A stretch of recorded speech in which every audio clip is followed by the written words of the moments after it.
نحن مستهزئون الله يستهزئ بهم ويمدهم في طغيانهم يعمهون أولئك الذين اشتروا الضلالة بالهدى فما ربحت تجارتهم وما كانوا مهتدين صدق الله مولانا العظيم اللهم صل على محمد وعلى آل محمد كما صليت على إبراهيم وعلى آل إبراهيم إنك حميد مجيد اللهم بارك على محمد وعلى آل محمد كما باركت على إبراهيم وعلى آل إبراهيم إنك حميد مجيد۔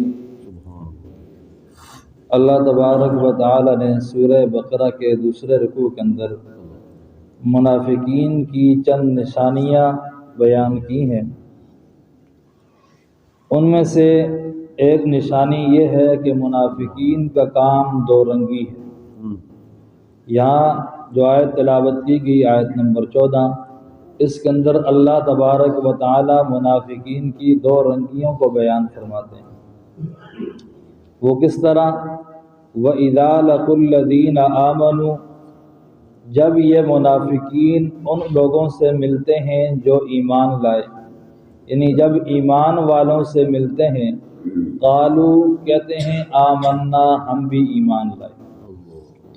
وَإِذَا خَلَوْا اور جب علیحدہ ہوتے ہیں جاتے ہیں إِلَى شَيَاطِينِهِمْ اپنے شیطانوں کی طرف، یعنی یہود و نصارہ کے مولوی اور پیروں کے پاس یا کافروں کے سردار کے پاس، قالوا تو کہتے ہیں انا معکم بے شک ہم تمہارے ساتھ ہیں، انما بے شک ہم سوائے اس کے نہیں ہیں، نحن مستہزئون ان ایمان والوں سے مزاح کرنا، یعنی ہم جو ان ایمان والوں کے پاس جاتے ہیں تو ہمارا کام ہی یہ ہے کہ ہم ان سے کیا کریں؟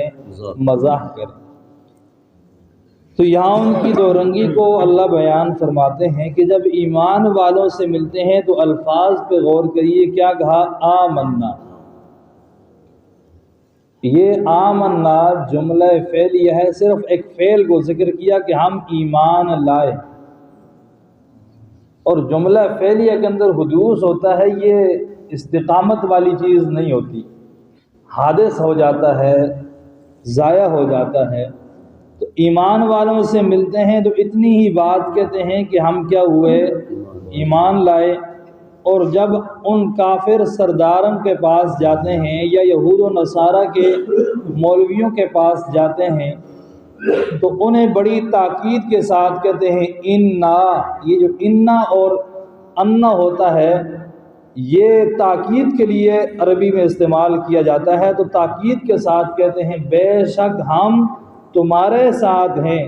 اگر تم ہمارے ساتھ ہو پھر ایمان والوں کے پاس جا کر کیا کرتے ہو؟ انما نحن مستہزئون، ہم تو ایمان والوں کے پاس جا کر صرف کیا کرتے ہیں؟ مزاح کرتے ہیں، ہم تو مزاح کے لیے ان کے پاس جاتے ہیں۔ تو الی شیاطینہم، یہاں پر علماء کرام نے لکھا ہے کہ وہ عالم جو حق مسئلہ نہ بتائے، وہ عالم جو حق مسئلہ نہ بتائے، وہ مولوی جو حق بات نہ کہے اور ملی جلی بات کہے، ملاوٹ والی بات کہے، تو قرآن کی اصطلاح میں اسے مولوی اور عالم نہیں کہا جائے گا، شیطان کہا جائے گا۔ تو جب وہ شیطانوں کے پاس جاتے ہیں، اپنے یہود و نصارہ کے مولویوں اور پیروں کے پاس جاتے ہیں تو انہیں جا کر بڑی تاکید کے ساتھ سمجھاتے ہیں کہ ہم آپ ہی کے ساتھی ہیں، ان کے پاس جو ہم جاتے ہیں وہ صرف اور صرف کس کے لیے جاتے ہیں؟ مذاق کے لیے جاتے ہیں۔ یہ ہے منافقین کی دو رنگی۔ اللہ یستہزئ بہم، انہوں نے کہا تھا انما نحن مستہزئون، ہم کیا کرتے ہیں؟ مزاح کرتے ہیں، استہزاء کرتے ہیں۔ اللہ کہتے ہیں اللہ یستہزئ بہم، اللہ ان کو ان کے مزاح کا بدلہ دیتے ہیں، اللہ ان کو ان کے مزاح کا بدلہ دیتے ہیں، وَيَمُدُّهُمْ اور ان کو ڈھیل دیتے ہیں، فی طغیانہم ان کی سرکشی کے اندر، یا مغون و سرگردان۔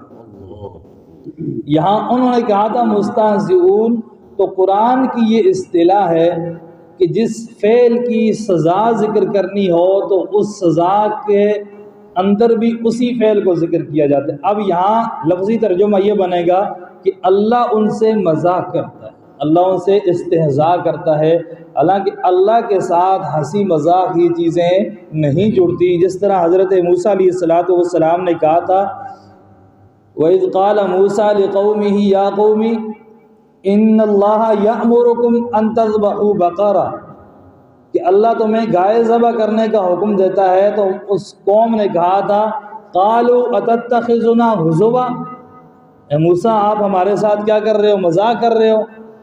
تو اس وقت موسیٰ علیہ السلام نے کہا اگر میں مذاق کروں تو میں تو جاہلوں میں سے ہو جاؤں گا۔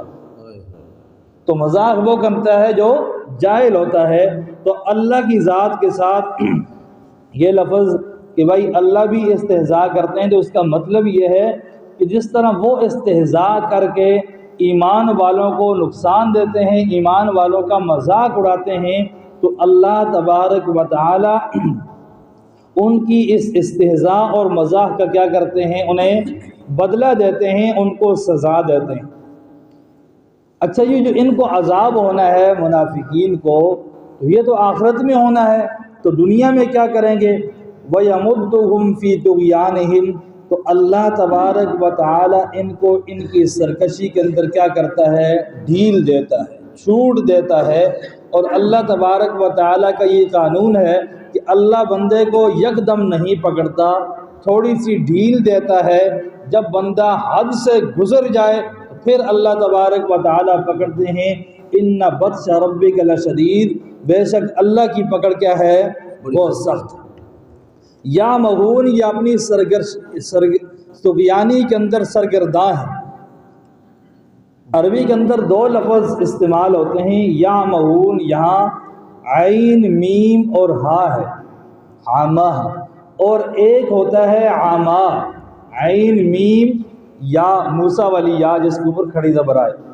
تو عامہ وہ ہوتا ہے جو آنکھوں سے اندھا ہو، اور عامہ عین میم ہا والا جو یہاں پر ذکر ہوا ہے اس سے مراد جو دل سے اندھا ہو۔ تو یہ دل سے اندھے ہیں اور دنیا میں اس طرح کیا کرتے رہیں گے، زندگی گزارتے رہیں گے۔ اللہ تبارک و تعالی قیامت کے دن انہیں کیا کریں گے، پکڑ لیں گے۔ اولئک الذین اشتروا الضلالۃ بالہدی، یہی ہیں وہ منافقین جنہوں نے اختیار کیا گمراہی کو ہدایت کے بدلے۔ فما ربحت تجارتہم، نہیں نفع دیا ان کو ان کی تجارت نے۔ وما کانوا مہتدین، اور یہ ہدایت یافتہ نہیں ہوئے۔ اشترا، یہ خرید و فروخت کو کہتے ہیں۔ اشترا کس کو کہتے ہیں، خرید و فروخت۔ اشتریت الکتاب، میں نے کتاب خریدی۔ جب بندہ اشترا ذکر کرتا ہے تو فوراً ہر کسی کے انسان کے ذہن میں یہ بات آتی ہے اس نے کچھ چیز دی اور کچھ چیز کیا کی، لی۔ اشتریت الکتاب بدراہم، اشتریت الکتاب بفلوس، کہ میں نے کتاب کو خریدا پیسوں کے بدلے میں، درہم کے بدلے۔ تو یہاں اللہ کہتا ہے انہوں نے ہدایت کے بدلے میں گمراہی کو خرید لیا، ہدایت کے بدلے گمراہی کو خرید لیے۔ کیا مطلب کہ اللہ نے ہر انسان کی فطرت کے اندر ہدایت کو رکھا، اللہ نے ہر انسان کی فطرت کے اندر ہدایت کو رکھا ہے۔ ان کی فطرت میں ہدایت موجود تھی، لیکن اس کے باوجود انہوں نے کس کو خرید لیا، گمراہی کو خرید لیا۔ یہ جو خریدنا اور فروخت کرنا ہوتا ہے یہ دو چیزوں کے اندر، یہ جو اشتراک کا لفظ ہے یہ دو چیزوں کے لیے استعمال، ایک حصی چیز جس طرح یہ میرا موبائل ہے تو میں کہوں اشتریت الجوال، میں نے موبائل کو کیا کر لیا، خرید لیا، دراہم کے بدلے میں۔ تو یہاں تو بندے کو فوراً سمجھ آ جائے گا اس نے موبائل لیا ہے تو پیسے دیے، پیسے دے کر موبائل کو کیا کیا ہے، خریدا ہے۔ جہاں مانوی چیز ہیں، اب جس طرح ہدایت مانوی چیز ہے، ظاہراً حسن ہمیں نظر نہیں آتی، گمراہی یہ مانوی چیز ہے، ظاہراً حسن ہمیں نظر نہیں آتی۔ جب اس پر یہ اس طرح کا لفظ بولا جائے تو اس کا مطلب ہوتا ہے اختیار کرنا، اس کا مطلب کیا ہوتا ہے، اختیار کرنا۔ تو مطلب یہ ہوگا انہوں نے گمراہی کو اختیار کیا ہے ہدایت کو چھوڑ کر، گمراہی کو اختیار کیا ہے ہدایت کو چھوڑ کر۔ فما ربحت تجارتہم، اب یہ انہوں نے ایک تجارت کی، گمراہی کو خرید لیا، ہدایت کو چھوڑ دیا، تو یہ کیا ہوئی؟ ایک تجارت ہوئی۔ آیا اس تجارت سے انہیں کچھ نفع بھی ہوا؟ تو اللہ ارشاد فرماتے ہیں اس تجارت نے ان کو نفع نہیں دیا، وما کانوا مہتدین، اور یہ ہدایت والے بھی نہیں ہوئے۔ مثلہم کمثل الذی استوقد نارا، یہاں سے اللہ تبارک و تعالی مثال بیان فرماتے ہیں۔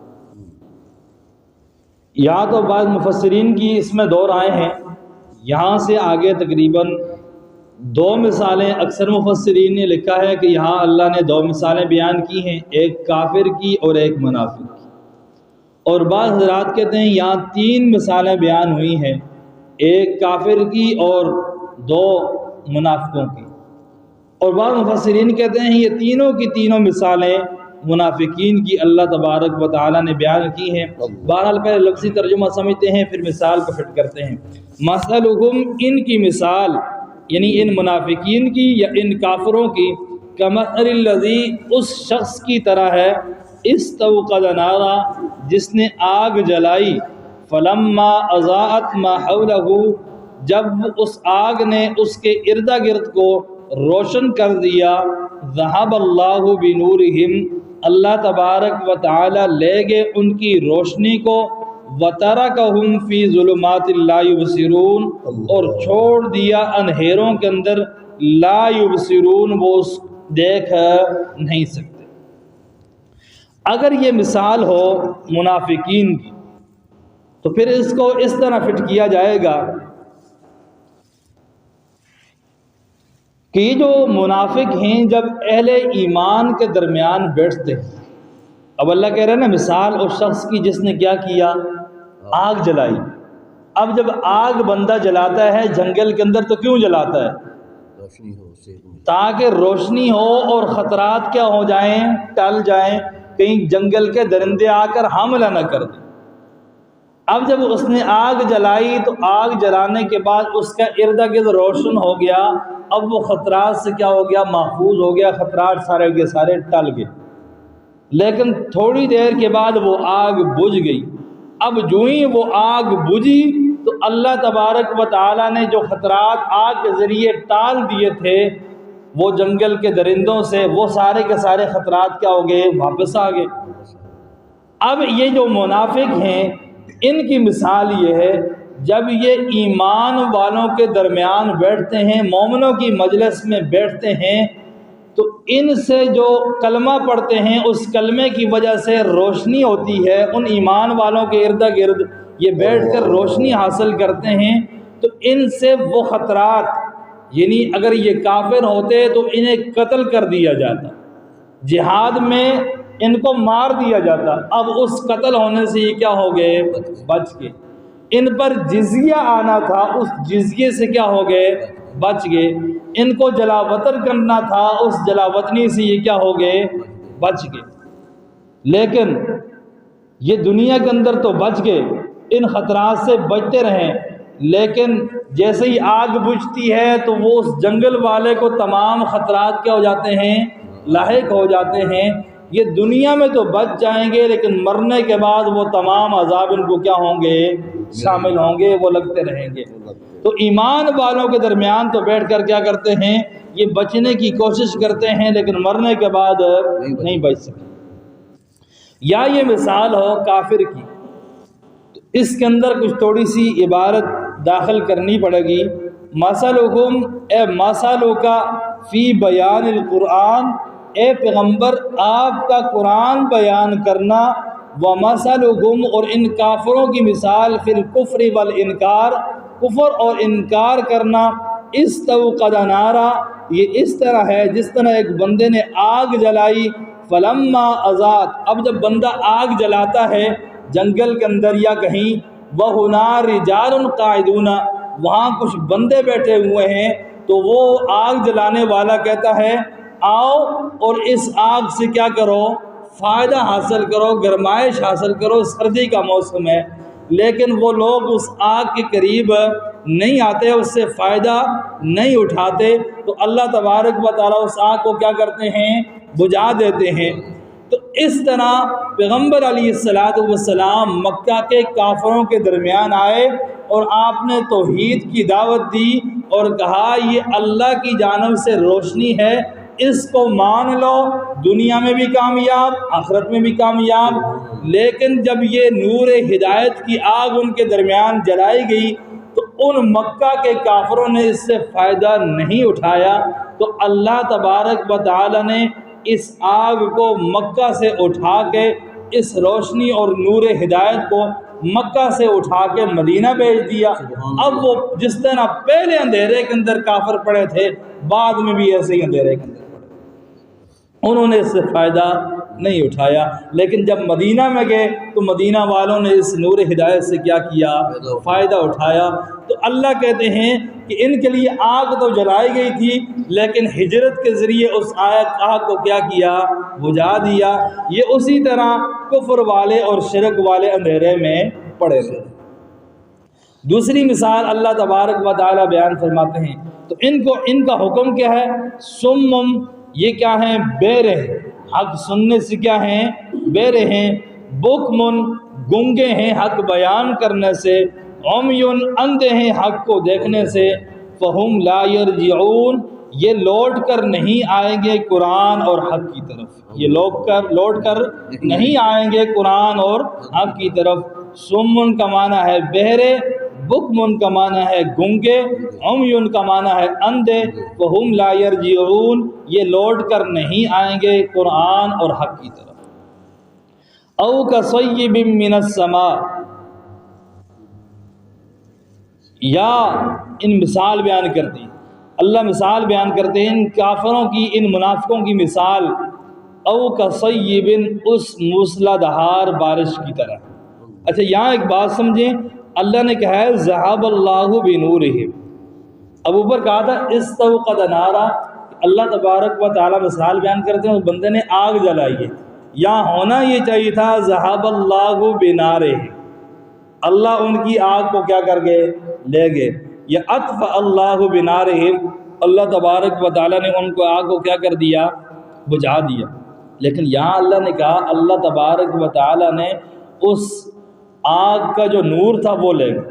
اس کی کیا وجہ ہے؟ آگ کے اندر دو چیزیں ہوتی ہیں۔ امام بغوی رحمہ اللہ لکھتے ہیں تفسیر بغوی میں کہ آگ کے اندر دو چیزیں ہوتی ہیں، ایک ہوتی ہے حرارت اور ایک ہوتی ہے نور۔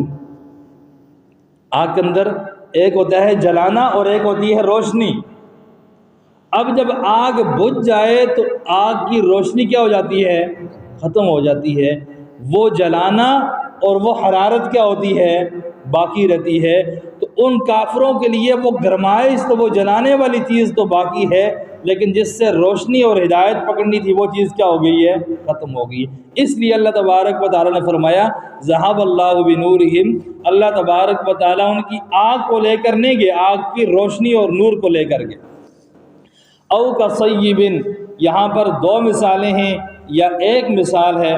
دو مثال ہوں تو منافقین کی دو مثالیں بنیں گی، ایک وہ منافق جو اعتقادی منافق ہے اور دوسرا وہ منافق جو عملی منافق ہے۔ او کصیب، یا ان منافقوں کی مثال اس موسلا دھار بارش کی طرح ہے، من السماء، جو اوپر سے آتی ہے۔ سماء عربی میں آسمان کو کہتے ہیں، لیکن اگر اس کا آسمان ترجمہ کریں گے تو لوگ کہیں گے بارش آسمان سے تو نہیں آتی، بادلوں سے آتی ہے۔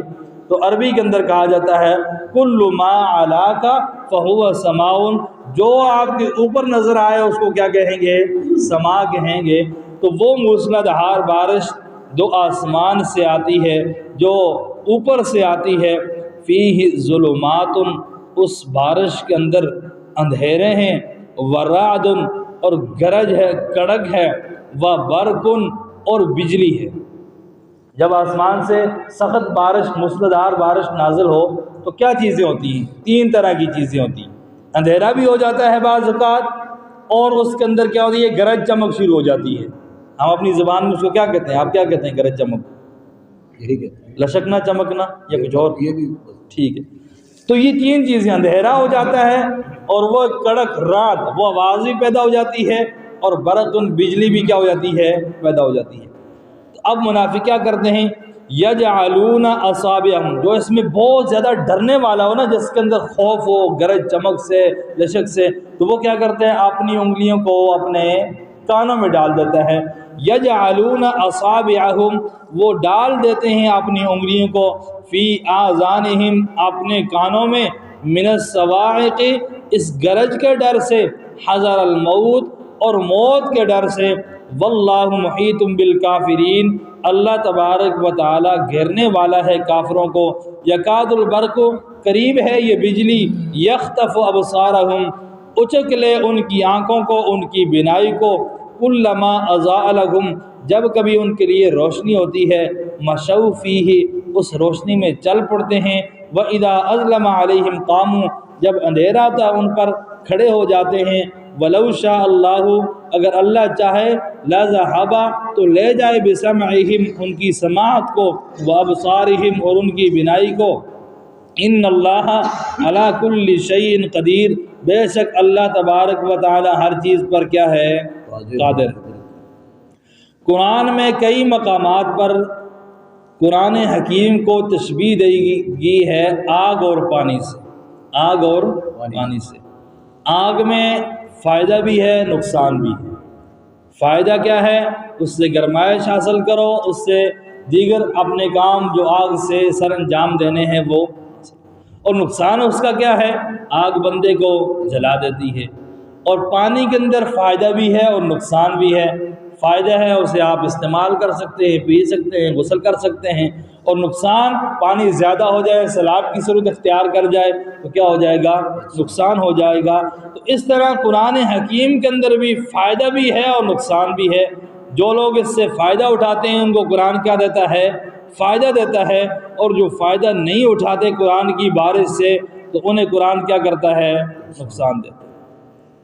اب جو منافق اعتقادی ہے تو اللہ تبارک و تعالیٰ اس کی گمراہیوں کا ذکر کرتے ہیں کہ جب وہ پاس بیٹھا قرآن حکیم کو نازل ہوتے ہوئے دیکھتا ہے نا، تو قرآن کے اندر جو اللہ تبارک و تعالیٰ نے ان کی گمراہیوں کا بیان کیا، ظلمات ان سے، اور پھر ان پر زجریں جو قرآن حکیم نے بیان کی ہیں، جب ان کو منافق سنتا ہے تو وہ ڈرتا ہے، اور ان وعیدوں سے ڈر کر اپنی انگلیوں میں کیا کر، اپنے کانوں میں انگلیاں ڈالنا شروع ہو جاتا ہے۔ کیوں کہ یہ قرآن سن کر کہیں میں ایمان نہ لے آؤں، اور اگر میں ایمان لے آیا تو گویا کہ میں کیا ہو جاؤں گا، مر جاؤں۔ منافق کے لیے ایمان لانا ایسے ہے کہ گویا کہ کیا جانا، موت کا آ جانا۔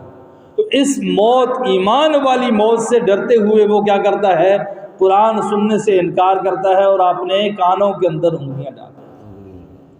اور دوسرا عملی منافق، وہ دیکھتا ہے کہ اس کام میں ان ایمان والوں کے ساتھ جانے میں تھوڑا سا فائدہ ہے، یہاں غنیمت مل رہی ہے، یہاں صدقہ اور زکوٰۃ کے پیسے آئے ہوئے ہیں، وہ مل رہے ہیں، تو جا کر ان کے ساتھ کیا ہو گیا، شامل ہو گیا۔ اور جس کام میں دیکھا کہ یہاں جانے سے کیا ہوگا، نقصان ہے اور مار پڑنی ہے جہاد کے اندر، تو وہاں ان کاموں سے کیا ہو گیا، بھاگ گیا۔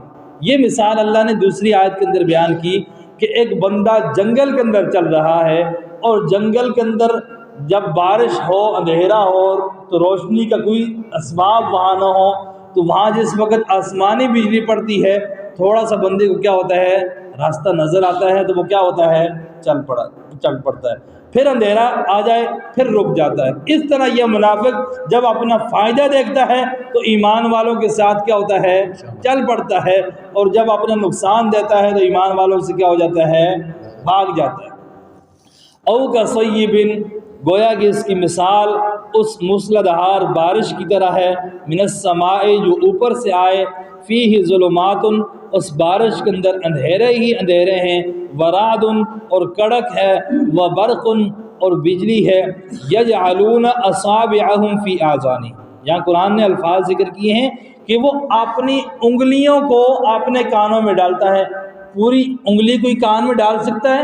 کان میں تو کیا ڈالا جاتا ہے، صرف یہ پورا ڈالتا ہے، ڈالا جا سکتا ہے، اس کو عربی میں انامل کہتے ہیں۔ ہونا یہ چاہیے تھا یجعلون اناملہم فی آذانہم، کہ وہ اپنے پوروں کو اپنے کانوں میں ڈالتے ہیں، لیکن اللہ نے ذکر کیا وہ اپنی پوری انگلیاں اپنے کانوں میں ڈالتے ہیں، گویا کہ اتنے منکر ہیں کہ اللہ تبارک و تعالیٰ کہتے ہیں کہ وہ انکار میں اور گمراہی میں اس حد درجے تک چلے گئے ہیں، وہ کوشش کرتے ہیں کہ پوری کی پوری انگلی اندر ڈال لیں لیکن حق بات نہ سنیں۔ تو یجعلون اصابعہم فی آذانہم، وہ ڈالتے ہیں اپنی انگلیوں کو اپنے کانوں میں موت کے ڈر سے اور اس گرج کے ڈر سے۔ واللہ محیط بالکافرین، اللہ گھیرنے والا ہے کافروں کو۔ یکاد البرق، قریب ہے یہ بجلی، یخطف ابصارہم، اچک لے ان کی آنکھوں کو، یعنی آنکھوں کی بینائی کو۔ کلما اضاء لہم مشوا فیہ، جب ان کے لیے روشنی ہوتی ہے تو اس روشنی میں وہ چل پڑتے ہیں، اور جب اندھیرا ان پر آ جائے تو وہاں وہ کھڑے ہو جاتے ہیں۔ ولو شاء اللہ، اگر اللہ چاہتا، لذہب بسمعہم، یہ جو اوپر جو اپنی انگلیاں ڈالتے ہیں کانوں کے اندر، تو اللہ تبارک و تعالیٰ چاہتے تو لے جاتے ان کے کانوں کو، اور یہ انگلیاں ڈالنے کے لیے جگہ ڈھونڈتے رہتے اور ان کو جگہ بھی نہ ملتی۔ اللہ چاہتے تو ان کی آنکھوں، ان کے کانوں کو لے جاتے۔ وابصارہم، اور جو جنگل کے اندر روشنی، بجلی کے پڑنے سے روشنی جس کو ملتی ہے اور اس میں چلنے کی کوشش کرتا ہے، اللہ چاہتے وابصارہم، ان کی آنکھوں کو لے جاتے، یہ پھر دیکھ بھی نہ سکتے۔